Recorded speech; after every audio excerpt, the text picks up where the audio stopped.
வாழைப்பழம் வந்து தோல்லாம் கருத்து போயிடுச்சுன்னா குழந்தைங்க சாப்பிட மாட்டேங்கிறாங்க. கண்டிப்பாக இந்த மாதிரி நீங்கள் செஞ்சு கொடுத்து பாருங்கள், விரும்பி சாப்பிடுவாங்க. Hi friends, welcome to KBC சமையல். இன்றைக்கி நம்ம வாழைப்பழத்தையும் அரிசி மாவையும் வச்சு ஒரு சூப்பரான ஈவினிங் ஸ்நாக்ஸ் செய்ய போகிறோம். வாங்க எப்படி செய்யுதுன்னு பார்த்துடலாம்.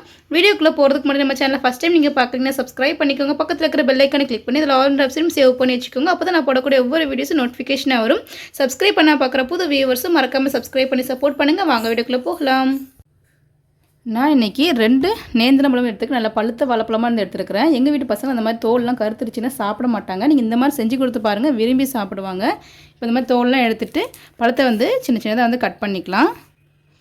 நல்லா தோலை நல்லா கருப்பாக இருந்தால் தான் பழம் நல்லா இனிப்பாக ரொம்ப டேஸ்ட்டாக வந்துருக்கும்.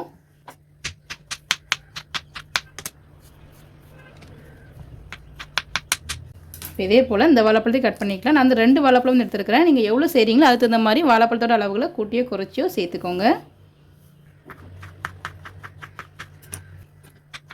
ரொம்ப ஈஸியான ரெசிபி, 10 நிமிஷத்தில் ஈஸியாக செஞ்சிடலாம். இந்த மாதிரி கட் பண்ணியாச்சு. இப்போ இதை ஒரு மிக்ஸி ஜாரில் வந்து சேர்த்துக்கலாம். இப்போ வாழைப்பழத்தை எல்லாத்தையுமே சேர்த்தாச்சு. இது கூடயே வந்துட்டு 1.5 ஸ்பூன் அளவுக்கு நாட்டு சர்க்கரை வந்து சேர்த்துக்கலாம். ரொம்ப சேர்க்கணும், வாழைப்பழம் நல்லா இனிப்பாக இருக்கும். கொஞ்சமாக சேர்த்தா போதும். இப்போ தண்ணி பால் எதுவுமே சேர்க்காமல் நல்லா அரைச்சி வந்து எடுத்துக்கலாம். இந்த அளவுக்கு நல்லா அரைச்சி வந்து எடுத்தாச்சு. பாருங்கள், இந்த அளவுக்கு நல்லா ஸ்மூத்தாக வந்துருக்கணும். உங்களுக்கு ரொம்ப அரைய மாட்டேங்குது அப்படின்னா மட்டும் கொஞ்சமாக வந்து தண்ணி வந்து சேர்த்துக்கோங்க. ரொம்ப தண்ணி சேர்க்க தேவையில்லை. 1 ஸ்பூன் 2 ஸ்பூன் சேர்த்து இந்த அளவுக்கு நல்லா ஃபைனாக வந்து அரைச்சிக்கோங்க. கட்டி எதுவுமே இல்லாமல் இந்த அளவுக்கு அரைச்சி எடுத்துக்கலாம். இப்போ ஒரு மிக்சிங் பவுலில் நம்ம அரைச்சி வச்சுருக்க அந்த வாழைப்பழத்தை வந்து சேர்த்துடலாம். இப்போ எல்லா வாழைப்பழத்தையும் சேர்த்தாச்சு. இது கூட வந்து ஒரு 1/2 கப் அளவுக்கு அரிசி மாவு வந்து எடுத்துக்கலாம். நீங்கள் வாழைப்பழத்தோட அளவுகளை பொறுத்து அரிசி மாவோட அளவுலையும் கூட்டியே குறைச்சி சேர்த்துக்கோங்க. இப்போ அதையும் சேர்த்து நல்லா மிக்ஸ் பண்ணிவிடுவோம். உங்களுக்கு ரொம்ப லிக்யூடாக இருக்கிற மாதிரி இருந்துச்சுன்னா இன்னும் கொஞ்சம் அரிசி மாவு சேர்த்துக்கோங்க.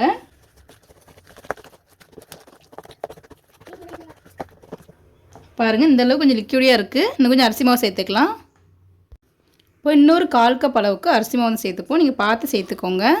இப்போ அதையும் சேர்த்து நல்லா மிக்ஸ் பண்ணிக்கலாம். இடியாப்பத்துக்கெலாம் செய்கிற மாதிரி நல்லா திக்காக கெட்டியாகி வரணும். அந்தளவுக்கு நல்லா மிக்ஸ் பண்ணிப்போம். மீதி இருந்ததையும் கொஞ்சம் சேர்த்துக்கிறேன். நான் மொத்தமாக வந்து 1/4 கப் அளவுக்கு தான் சேர்த்துருக்குறேன். இப்போ நல்லா மிக்ஸ் பண்ணிக்கலாம். இப்போ இந்த அளவுக்கு நல்லா கெட்டியாக வந்து பிசைஞ்சாச்சு. இப்போ இதுலேருந்து சின்ன சின்ன பால்ஸ் மாதிரி எடுத்துக்கலாம்.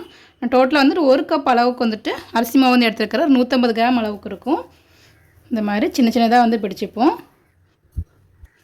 நீங்கள் வந்து வாழைப்பழத்தை அரைக்கும் போதே ரொம்ப தண்ணி சேர்க்காமல் இருந்தீங்கன்னா உங்களுக்கு வந்து அரிசி மாவு வந்து ரொம்ப கம்மியாக தான் தேவைப்படும். இதே போல் எல்லாத்தையுமே வந்து உருண்டை பிடிச்சி வச்சுக்கலாம். இந்த அளவுக்கு உருண்டை பிடிக்கிறதுக்கு வரணும். அந்த அளவுக்கு நீங்கள் அரிசி மாவு போட்டு நல்லா மிக்ஸ் பண்ணிக்கோங்க. உங்கள் கையில் வந்து கொஞ்சம் ஒட்டுற மாதிரி இருந்துச்சுன்னா எண்ணெயோ இல்லை நெய் ஏதாவது சேர்த்துக்கோங்க. இதே போல் எல்லாத்தையும் உருண்டை பிடிச்சிக்கலாம். இப்போ எல்லாத்தையும் இந்த மாதிரி உருண்டை வந்து பிடிச்சி வந்து வச்சாச்சு. இப்போ அடுப்பில் வந்து ஒரு இட்லி சட்டி வந்து வச்சுருக்கிறேன். இதில் வந்து நம்ம எடுத்து வச்சுருக்க உருண்டை எல்லாத்தையும் வந்து சேர்த்துடலாம்.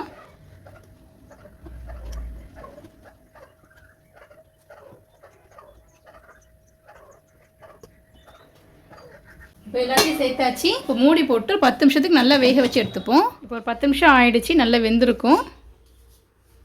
நல்லா வெந்துருச்சு. இப்போ வந்து எடுத்து வந்து வச்சிடலாம். இப்போ எல்லாமே நல்லா வெந்துருச்சு. நல்லா சாஃப்டாக வந்துருக்கும். இப்போ அடுப்பில் வந்து ஒரு கடாயை வந்து வச்சுக்கலாம். இதில் 1 ஸ்பூன் அளவுக்கு நெய் வந்து சேர்த்துப்போம். இப்போ நெய் நல்லா உருகி வரட்டும். இப்போ நெய் நல்லா சூடாகிடுச்சு. முந்திரி பருப்பு வந்து சேர்த்துக்கலாம். கட் பண்ணி வச்சுருக்கிற பாதாம் பருப்பை சேர்த்துக்கலாம். எடுத்து சேர்த்து நல்லா வறுத்து வந்து விட்டுப்போம். இந்த மாதிரி நட்ஸ்லாம் சேர்த்து இது பண்ணும்போது குழந்தைங்க விரும்பி சாப்பிடும். நல்லா க்ரன்ச்சியாக இருக்கும். டேஸ்ட்டுமே ரொம்ப சூப்பராக இருக்கும். இந்தளவுக்கு லைட்டாக வதக்கி விட்டாச்சு. இது கூட வந்துட்டு கொஞ்சமாக கிஸ்மிஸ் பழம் வந்து சேர்த்துக்கலாம். அதையும் சேர்த்து நல்லா வதக்கி விட்டுடுவோம்.